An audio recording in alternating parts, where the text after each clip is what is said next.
as he is getting older, his inhibitions, whatever is left of them, he's going to be like an open floodgate and a pulsing raw nerve of every one of his emotions. The way he's handling himself as president, he should have been removed from office. Imagine a British prime minister putting out a tweet that he was going to end a civilization. People are like, okay, this is an empty vessel. I can implement my Project 2025. I can implement my wholesale changes to the American military. I can use this guy as a means, as a medium to get what I want in Washington. So let's keep him propped up. I'm Sarah Ewall-Wice, in for Joanna Coles with the Daily Beast podcast.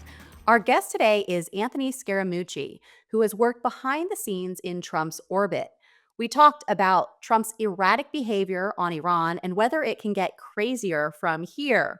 We also spoke about the tightrope of being confirmed to lead the Federal Reserve and where everything is headed with the midterms. But before we dive in, please take a moment to share this podcast with your friends. Invite them to subscribe to the Daily Beast YouTube channel. We're almost at 700,000 followers, and with your help, we're pushing for 1 million this year. So with that, thank you so much for joining, and here's my conversation with the Mooch. So just jumping right in here, President Trump extended his ceasefire again this week. There's been a lot of talk of him tacoing. This morning, he actually did announce that he wanted them to start firing on ships again in the Strait of Hormuz, but it's been a lot of bluster. So I want to ask you, has he already shown all of his cards when it comes to negotiating with Iran? Well, I mean, listen, I think the Iranians, the market believes the Iranians more than Donald Trump. So when the Iranians are saying there's a fantasy going on, and the Iranians are saying that the negotiations really haven't started and they're miles apart on the negotiations, I think the market believes them. But what I find interesting, though, is that the Trump tweeting at the end of a week, we're in our sixth week of the war, he'll declare that he's solved it. He's more or less ending the war. He's getting a great deal. And then Monday will start and we'll have all of that wave of volatility that him and his friends are trading on. So to me, I would say that we're nowhere near the conclusion of the war. But Trump is one of the luckiest people that I know, Sarah, and he may have an advantage here in the sense that the Iranians are running out of money. So unless they're getting outside of the SWIFT banking system transfers from China, I don't think they're getting them from Russia right now because Russia's also strained from the Ukraine war. I think they've got 40, 50, 60 days worth of cash left. And once in a while, Trump on Truth Social will say the truth. 90% of the time he's lying. But he said yesterday something I think is very true. They are running out of money and they have stopped and delayed payments to security officials and IRGC Army members. So we'll see. He could end up, he's got no strategy. And one of the best memes I've seen on the internet is if you have no strategy and have no idea what you're doing, then guess what? Your enemy also doesn't have any idea what you're doing. And so weirdly, this could play to his advantage if the regime has been sufficiently weakened by the war. You talk about how lucky he has been and is, but I'm curious, how much of this do you think is just him pretending? He's pretended his way through so many things throughout his entire life. Is this the one place where pretending isn't working for him? Well, I think it's too early to say. I would say that his instincts, I know the pitch. They gave him the pitch that this would be a preemptive 6-day war like the 67 6-day war. Last year we had a 12-day war. I understand the pitch, and the pitch did not go well. They implemented the Mosaic Doctrine, and they're still alive, and they've closed the Strait of Hormuz. But I think they're economically weakened, and I think they're militarily basically devastated. And so now it's a matter of brinksmanship. Who's going to hold out longer? Can the Iranians hold out longer than the global economy and the pain that Trump can take, or will they implode before that? And so it's too early to tell. My guess is he's going to luck out again. If you're asking me, my guess is going to luck out again. And certainly as an American, I would like the war to end on favorable terms to the Americans. But but that's my guess. And so I will say this: his base not going to love $8 a gallon of gas come July when they're celebrating the 250th anniversary of America's birth. They're not going to be loving the $8 gas. So he's got to figure that out soon. I'm curious what your expectations are for energy prices coming down. I mean, the Treasury Secretary hinted that it could be $3 again, not until September, right heading into the midterms. Any thoughts on that? Well, I don't think they're. I think you have a structural problem now because remember you can't store the oil. You had to shut down production in Qatar, Saudi, etc. The oil can't be stored. It'll take 6 to 8 weeks to restart that production, and so you have a global supply chain problem now. And because you have places like Australia, jet fuel's way down in Europe, the stuff is going to be bid up, and so to me, I think you're going to have that problem going into the midterms. And Trump's approval rating is frankly down at Jimmy Carter levels, which is totally fine. I mean, he doesn't care because his attitude is, I'm not going to be on the ballot. Any Republican that listens to your podcast, I think Trump cares about their survival in the House or Senate, other than the fact that it will stem some investigations or stem an impeachment conviction. He really doesn't care. And trust me, he will pardon himself and all of his family members and all of his closest friends right before he leaves office. This is the mess of mess for the American people because we were running this place for 250 years on norms, standards, and guidelines. And now we have a miscreant that wants to flout every one of those. I mean, he's selling pardons, doing all kinds of stuff that he's doing, manipulating markets, seeking protection under the immunity birth, the spread that the Supreme Court has given him. And this wreckage, someone's going to have to clean it up. I just hope that the next president doesn't use the playbook the way he's used it. And then we get into this pendulum swinging back and forth between the parties in terms of the way they inflict harm on each other. Someone's going to have to come in here and reform it. You know what I mean? Yeah, no, I want to ask you because you kind of got into it, but who do you see as those who are profiting off of this war? You mentioned some of the markets and the volatility, but who are the profiteers here right now in your eyes? When you say profiteers, you mean private enterprise or you mean political I'd people? be What do you curious mean? about the people behind either the president, or who do you see who are profiting in your mind or could be profiting off of this war, and the back and forth that the Trump team has had with these negotiations and what they've put out publicly versus what we've seen in the markets? Yeah, so it's such a great question, and unfortunately I'm not an investigative journalist, so I don't really know the answer. But I would imagine that if you search the people that are closest to Trump and you found out who's on Trump's 11 p.m. phone call rotisserie, and so let me just explain that to your viewers and listeners quickly. Trump is living alone in that White House, 132 room mansion with a bunch of servants. And so he's a lonely guy and he picks up the phone at around 11 o'clock at night after he's watched all of his Fox News shows and he starts calling people. He's laying out the next tweet about the oil markets or the next tweet about, listen, 11 minutes before he makes an announcement, someone's shorting oil stocks. Trump makes an announcement and then they close the position. I mean, we have that forensic detail. The SEC could investigate that. And that people inside the SEC have complained about it. The one woman who was running that process for the SEC resigned a few weeks back and said, okay, we're not going to investigate this stuff. That's my job. I'm resigning. And so, again, this is flouting norms, flouting the system. And he's been very open about it. He wants to make many, many billions of dollars while he's president. And even if he's broken some laws to do it, he'll pardon himself on the way out. Can't go after him now while he's president. We know that. You can't indict him for anything. He's got full immunity. And so the day before he leaves, here's my pardon. Here's my pardon for my family. And then, obviously the Democrats could challenge whether or not a president could pardon himself. And again, from the norms and standards in our society, it doesn't seem right that someone would be able to do that. But he's got 6 votes on the Supreme Court. I think they side with at least 5 of the 6 will side with him. I wanted to get your thoughts about how other people around him have been dealing with these negotiations. Obviously, we have Steve Witkoff and we have Jared Kushner involved, but he's also been sending in his vice president, JD Vance, to Mm. do some of these talks. And I'm curious, do you see JD Vance perhaps as the fall guy in all of this? He was brought in later. He's not always a part of the key negotiating team when it comes to international negotiations. What do you think of his participation in this and his relationship with Trump based on him being part of these specific negotiations? Sarah, let me ask you a question. I know it's your podcast, but let me ask you a question. Does Trump hate, capital H, boldface, 14 font, blaring? Does Trump hate JD Vance?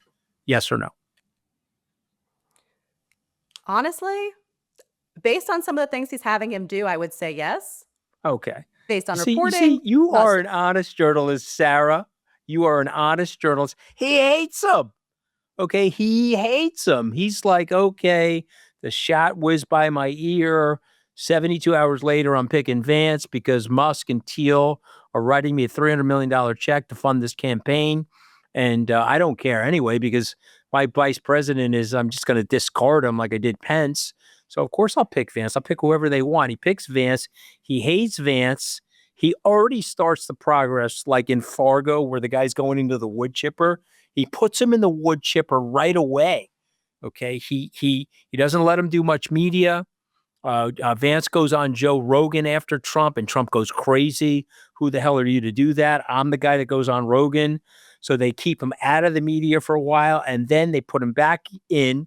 He's got the talking points from Susie Wiles that we're going to pardon J6ers that were nonviolent, but we're not going to pardon the J6ers that were violent. Trump sees that. He's probably in his underwear somewhere, and he sees that. He gets upset at that, so he pardons everybody just to further emasculate Vance. And then we have Biblegate, Jesusgate, and Popegate. And so let's talk about those three things, okay? So Vance is supposedly now a Catholic, and he's writing a book that's coming out, which is the corollary to Hillbilly Elegy, and it's coming out in June. So if you think the attack on the Pope had nothing to do with Vance, then you guys are not paying close enough attention. So I'm going to viciously attack the Pope. You're a Catholic. You're going to have to go on Fox News and you're going to have to kiss my ass. Okay, so I am your God, not the Pope, not Jesus. And you're going to have to say great things about me. And you're going to have to denounce the Pope. And I quote Vance, the Pope should be very careful about his comments related to theology. I mean, do you love that? I mean, come on, you got to be kidding. So that's the one. And then we got Jesus Gate. I'm going to show up as Jesus on Orthodox Easter in an AI generation to upset every person that believes in Jesus. And then last but not least, and for those of you that are not seeing me or just listening to the podcast, I got two fingers up in the air and they're my middle fingers, and that's Biblegate. I'm going to start reading Bible verses from the Oval Office to further make a mockery of J.D. Vance. And what say you, Sarah Ewall-Wice? What say you? I think a lot of this has all been happening as the president has really stepped back publicly facing. It feels like part of it is a distraction, but the timing, as you said, it is very questionable when it comes to JD Vance because JD Vance, like you said, has that book coming out, but he also has to respond to all of this. It's a mix to me of is it just JD Vance, though the timing would suggest it's JD Vance, or is it this president spiraling because of so many things not going right? And I want to get your thoughts on what you think is happening behind closed doors. Do you think it's specifically that they don't want him out public facing for a reason? Well, I think you have to stipulate that you are seeing every day peak Trump. And what I mean by that, he has been in serious mental faculty decline over the last 15 months. So if you see him today, that's the best you're going to see him. A month from now, he's going to be worse than he is today. And 2 months from now, he's going to turn 80 on the 14th of June, and he is in steep decline. So every day you see him, that's going to be the best version of him that you're going to see. It's not like he's going to be getting better. because he's going to be in decline. But I don't think he has dementia. I don't think he has frontal temporal dementia like you see on Instagram or any of that other stuff. I just think he has age related decline. And I think he does have some impulse control issues, which have frankly, Sarah, favored him over the course of his life. Like you said to me a couple minutes ago, yes, he seems to luck out on different things. He seems to play things a certain way and he seems to win. Okay, double, triple downing on the lying, that seems to win. Going full crazy on the bullying, that seems to win. Living in a fantasy world in terms of what's going on with the negotiation, like with the Iranians. He's done that throughout his life. It does also seem to win. So I don't think he's being managed as much as everybody else thinks. When he's out of the public spotlight, I don't think that that's managed. That could be him taking a break or going to play golf or doing something like that. I don't think there's anybody, and believe it or not, because of my podcast, I still talk to a lot of people in the MAGA world and have been invited to a lot of MAGA like parties in DC this upcoming White House Correspondents' Dinner, which I'm not attending, by the way, because I break out at the highs when I go to Washington. But I have been told that there's nobody controlling him and there's nobody controlling his media messaging and there's nobody handling him. And this is a very different administration than Trump won. And if you tell me you have evidence otherwise, I'd love to hear it because it would be against everything that I'm hearing from inside the White House and from the people around him that are on that 11 p.m. phone call that he starts making every single night. It's interesting because I too am hearing that he's not being managed to the same extent and largely drastically different from the first administration. Is that why you think that the posts have garnered more attention of late? I'm going to specifically mention the post where he said to use the F word of talking about Iran, called them bastards, crazy bastards, and went off on a tirade on Easter Sunday of all days. Um, is this something where you think in the past he's had the ability to use some of his outbursts to his benefit, and because now he's not being managed or hasn't been managed in some time, he's doing the same thing he would have always done, but now 100%. we're seeing it not play out the way he wants to, because Yeah. Democrats are saying they're more unhinged than usual, these posts. um, Yeah. You're, but are you're, they? you're, you're seeing him. Like if you had General Kelly in place, Jared Kushner in place, Gary Cohn in place, they'd go to Scavino and say, okay, before that gets posted, could you just run it by me? And out of respect for somebody like a General Kelly, they would do that. And they would say, okay, let's not post that, or let's wait a day before we post that. Jared used to have a great line in administration one. Yeah, that's his mindset in this minute, but that minute's going to pass. So he's saying something crazy. Let's wait till that minute passes. And so Mnuchin said something to me once, which obviously I thought was very true. I got fired before I could really enact it. But Mnuchin was like, yeah, don't do everything he wants and don't do everything he says. I know he's the president of the United States and you're going to have a compulsion if he's sitting across from you at the Resolute desk and he says, Sarah, go do ABC or XYZ. And you're like, oh, okay, I'm serving the president. I'm going to go do those things. But Mnuchin was like, take a pause, wait 30 seconds, wait a minute, and think about what he's asking you to do. And oh, by the way, he'll be on to something else. And if it's something batshit crazy, you won't do it and you'll be helping him. Okay, that's not happening anymore. Okay, does everybody understand that? Even Susie Wiles has grown so frustrated about this stuff that she's in Vanity Fair confessional booths, right? She's with the high priestess of Vanity Fair confessing that, hey, this shit is going batshit crazy and I have no control over it, but I'm letting you know that I'm semi-normal. So when this shit ends, I'd still like to get a good lobbying job outside the White House. And oh, by the way, I'm going to let you take unflattering pictures of me and my staff because I know you guys hate me. That is a conversation that we've had many, many times about that specific article and the social media that was continually put out from the interviews and the photo shoot afterward that drew a lot of laughs and so many questions. But I want to ask you, call some of it batshit crazy. I mean, do you think it can get crazier than this? I Of course, honestly, you of do course. think it can get crazier than this? Well, yeah, because as he is getting older, his inhibitions, whatever is left of them, which I would say are not very many, he's going to be like an open floodgate and a pulsing raw nerve of every one of his emotions. This is going to be like presidential Tourette syndrome. So anything that he thinks, he's going to articulate on Truth Social, or he's going to say to a journalist, or he's going to say to a friend, and it's unpresidential, and he's normalized abnormal behavior.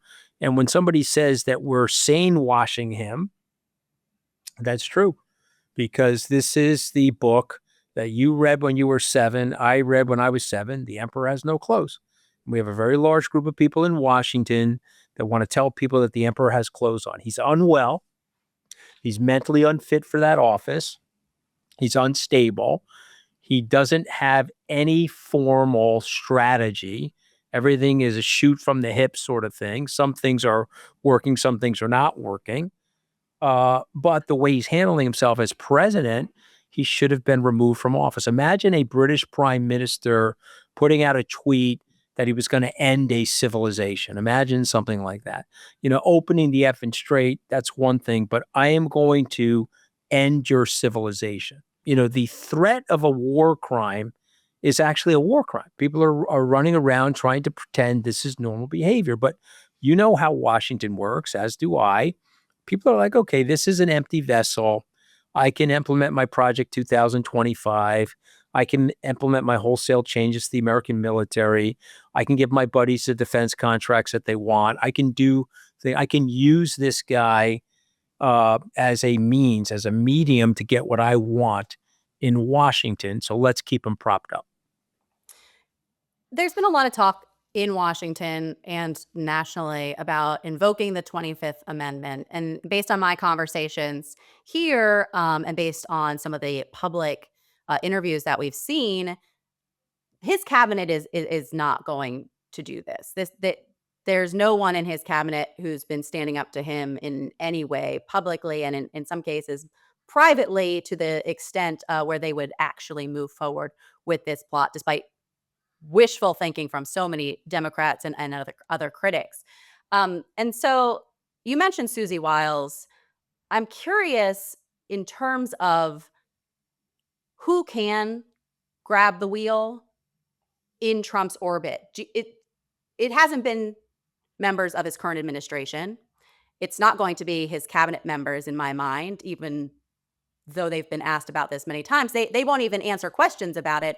They dodge and shift and hum and ha about things, but won't address directly 25th Amendment questions. And so who is the person in your mind? Is it a family member or anyone else who can grab the wheel at some stage? Or is there no one in this orbit anymore?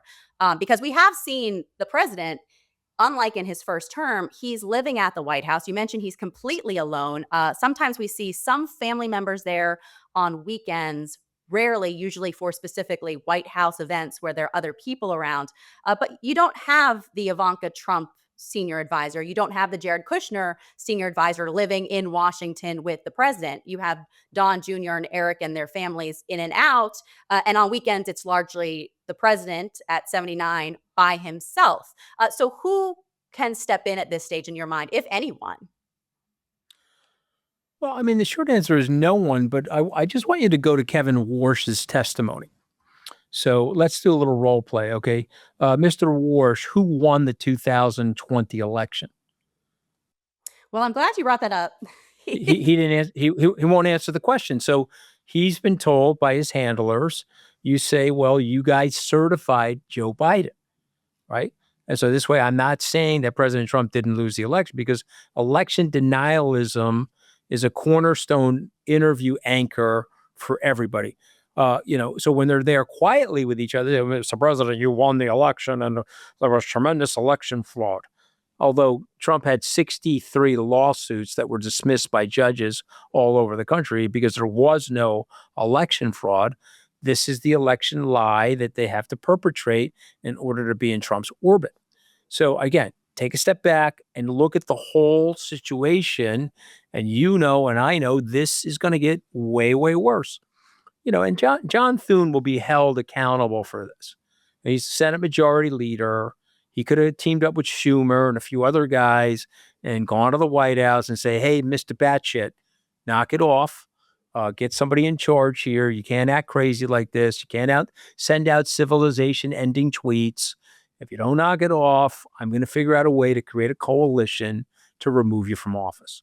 Okay, and that would have shut Trump up because Trump does respond. Trump hates people that kiss his ass, hates them. Okay, he was railing on MBS at MBS's own event, Saudi Arabia. He was railing on Tim Cook yesterday about Tim Cook was kissing his ass. When he's in those cabinet meetings and they're in that ass kissing festival, okay, he's not into it. He doesn't like it. I know the guy. He likes people that stand up to him. And those guys won't stand up to him because they think it's going to cost them their careers. You look at Cornyn or you look at Crenshaw in Texas. They voted with the guy 99% of the time. 1% of the time they didn't vote for him. Bye-bye, guys. And Crenshaw, of course, lost the primary. So, no, there's nobody there. And this is going to get way, way worse. And then when something super consequential happens, these people are going to be running in and saying, "Oh, he does have no clothes." And we're all going to be looking at him and say, well, yeah, we've known that for 8 years, but what are you guys doing? It's embarrassing for the country, actually. And he's really hurt us, and he's really hurt our international standing. Even our adversaries are shaking their heads and saying, wow, how could they let one man wreak this type of havoc on a country like that? Yeah, I want to ask you about the Fed nominees confirmation hearing this week, because you mentioned he would not say that Trump lost the election. He was very careful to say it was certified for Biden, as you mentioned. But that wasn't the only time he refused to do anything that would be critical of the president in this hearing under oath. He was asked about giving the economy a grade, and he hemmed and hawed about giving his own students all A's, which was a very strange roundabout answer without answering how the economy is doing when he wants to be Fed chair. He wouldn't say if he would stand up for Fed Governor Lisa Cook, even though his predecessor, Jerome Powell, literally went to court with her and sat there during some of this hearings. So I wanted to ask you, he obviously still said and was posed the question about the independence of the Fed multiple times by multiple people, and he was emphatic about the independence of the Fed and the importance of the independence of the Fed. But after seeing what he was saying publicly, how confident are you in that? Should he be confirmed, or do you see this person as a Trump puppet? Okay. This is where I get myself in trouble, right? I know Kevin. I've known him for 15 years. And I'm incredibly impressed with Kevin. And the irony is that Kevin was too hawkish for President Trump way back in 2017. And so you had Janet Yellen, Jerome Powell, and Kevin Warsh were up for the job. And Trump said, and I was there, that Warsh was too hawkish for him.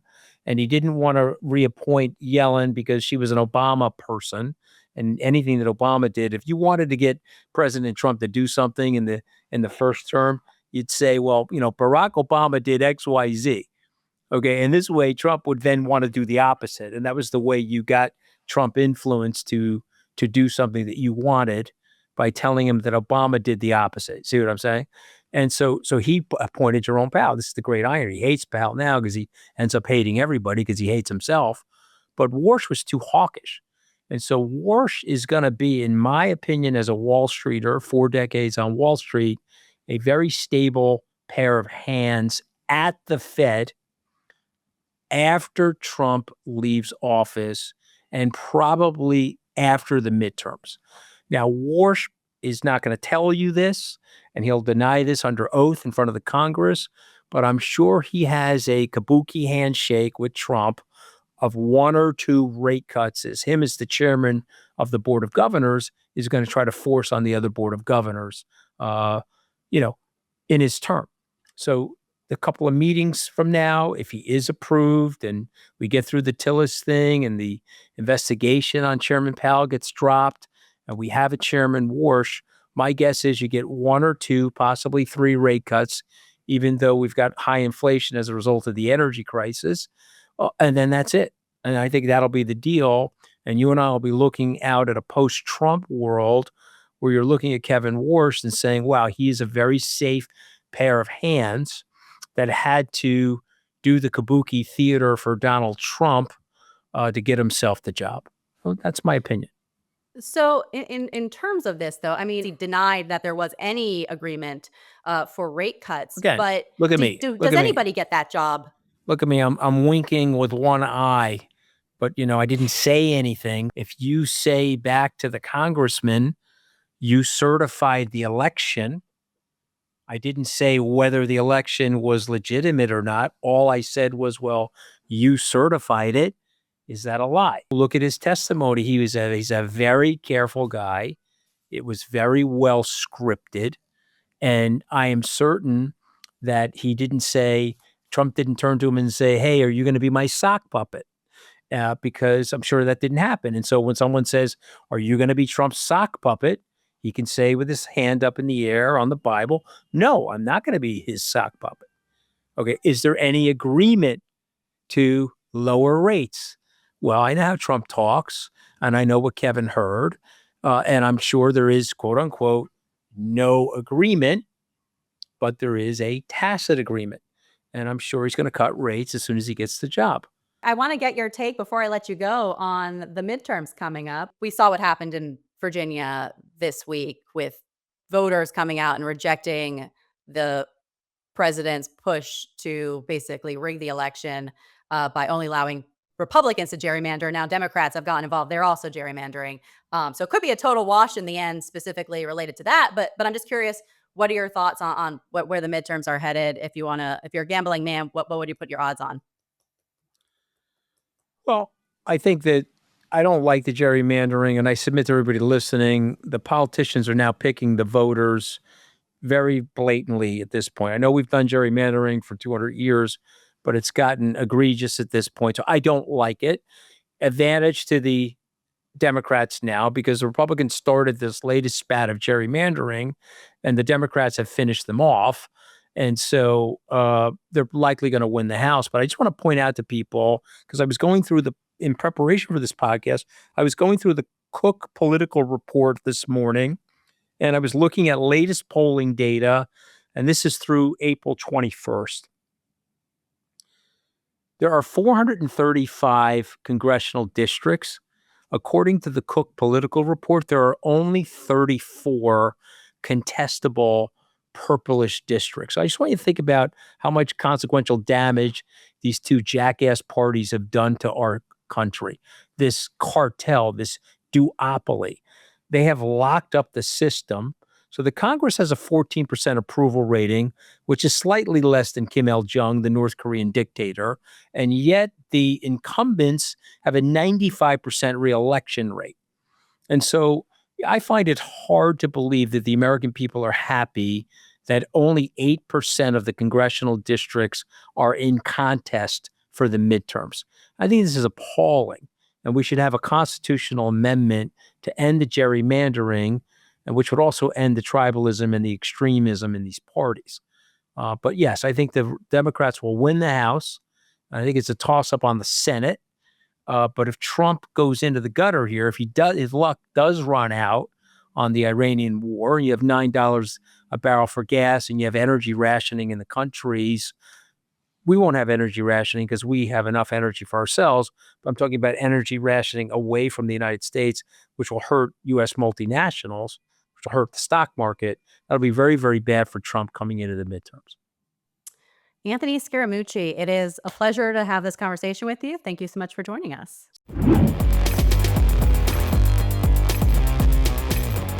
And that was my conversation with Anthony Scaramucci. I found his unfiltered view of what's going on in the Trump White House behind closed doors as refreshing. But also, I think it's a little concerning that he thinks everything can get crazier from here. With that, I am Sarah Ewall-Wice in for Joanna Coles with the Daily Beast podcast. Please remember to like and subscribe. Thank you for watching. So the good news is we have so many B-Beast tier members now. There are too many names to read out, and we really appreciate your support. Thanks to our production team, Devon Rogerino, Ryan Murray, Rachel Passer, Heather Passaro, Neil Rosenhouse.